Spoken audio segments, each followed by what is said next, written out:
जिस घर में कभी हंसी गूंजा करती थी, वहां अब हर मोड़ पर शक, डर और चालों की आहट है। और इस सब की जड़ में है नो का जुनून, एक ऐसा जुनून जो अब मोहब्बत से आगे निकलकर पागलपन बन चुका है। नो के चेहरे पर मुस्कान होती है, पर आंखों में पिघला हुआ जहर। वह ठंडे लहजे में कहती है, मैं पीछे क्यों हटूं? मेरी जिंदगी, मेरा प्यार, मेरा मीर, वो मेरे लिए ही बना है।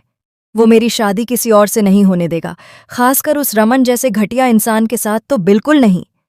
नो खुद से वादा करती है कि वो मीर की हर अच्छाई को अपने लिए हथियार बनाएगी, क्योंकि सच्ची लड़ाई अब शुरू होने वाली है। इधर सुबह की शांति अंगद के भीतर के डर को नहीं रोक पाती। अपनी नौकरी के पहले दिन जैसे ही वह दहलीज पार करता है, रणविजय की बातों की गूंज उसके कानों में तीर की तरह चुभने लगती है। वीरानी हाउस में असली हकदार मैं हूं, अंगद नहीं। अंगद की मुट्ठियां कस जाती हैं। वह समझने लगता है कि रणविजय की मुस्कान नकली थी और उसकी नीयत जहर से भी ज्यादा खतरनाक।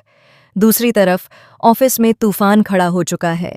मीर जैसे ही रमन को अपने केबिन में देखता है, उसके भीतर सुलगते गुस्से ने भड़क कर आग ले ली। ये मेरा ऑफिस है, तुम यहां कैसे आए? उसकी आवाज में दबा हुआ दर्द भी था, एक ऐसा दर्द जो प्यार से जन्म लेता है। रमन ठहाका मारकर जवाब देता है, ये सिर्फ तुम्हारा नहीं, मेरी होने वाली बीवी का भी ऑफिस है। नोएना ने खुद मुझे भेजा है यहाँ, और अब मैं यहीं काम करूंगा।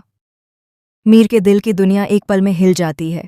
क्या नो सच में रमन को अपने करीब ला रही है, या ये सब कोई बड़ी चाल है?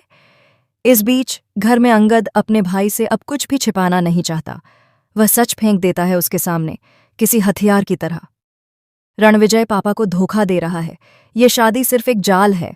वो मेरे न रहने का फायदा उठाकर घर में मेरी जगह लेगा और फिर धीरे धीरे सब कुछ हमसे छीन लेगा। नो की योजना तो इससे भी कहीं आगे निकल चुकी है। उसकी आंखों में आने वाले खेल की लपटें जलने लगी हैं। अगर उसे लगता है कि वो तुलसी को यूं ही छोड़ पाएगा, तो मैं उसे ऐसा एहसास करवाऊंगी कि उसने अपनी जिंदगी की सबसे बड़ी गलती की है।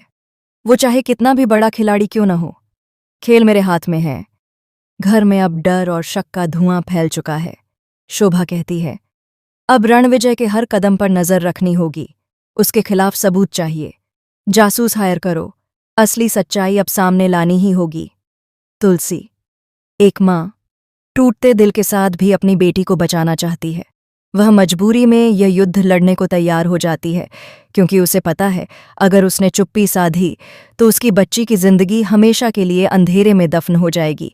लेकिन असली ट्विस्ट ये है कि सबकी नज़र रणविजय पर है, जबकि असली दुश्मन घर के किसी और कोने में छिपकर सबका खेल खेल रहा है। जल्द ही खुलासा होगा कि रणविजय तो सिर्फ एक मोहरा था। असली खिलाड़ी तो कोई ऐसा है जिस पर किसी को शक भी नहीं। और उस इंसान की चाल ऐसी होगी कि मीर और अंगद एक दूसरे के खिलाफ खड़े हो जाएंगे, क्योंकि प्यार, परिवार और वफादारी के इस खेल में हर रिश्ता टूटेगा, हर भरोसा बिखरेगा। आने वाले एपिसोड में कहानी एक ऐसी सच्चाई उजागर करेगी जिसे सुनकर पूरा वीरानी हाउस हिल जाएगा। परी, जो सबकी मासूम दिखती है, वो इस खेल की सबसे खतरनाक खिलाड़ी निकलेगी। वो सिर्फ दुल्हन बनने नहीं आई, वो इस घर को जीतने आई है, और उसे रोकने की कोशिश करने वाला सबसे पहले मिटाया जाएगा। क्या अंगद और रिंदा मिलकर सच्चाई सामने ला पाएंगे, या फिर यह घर अब प्यार और नफरत की सबसे खतरनाक जंग का मैदान बनने वाला है? सास भी कभी बहू थी, जहां हर मुस्कुराता चेहरा एक नया झूठ छुपाए बैठा है और हर दिल में बदले की आग दबी है। असली खेल अब शुरू हुआ है, और इसका अंत किसी की बर्बादी पर ही होगा।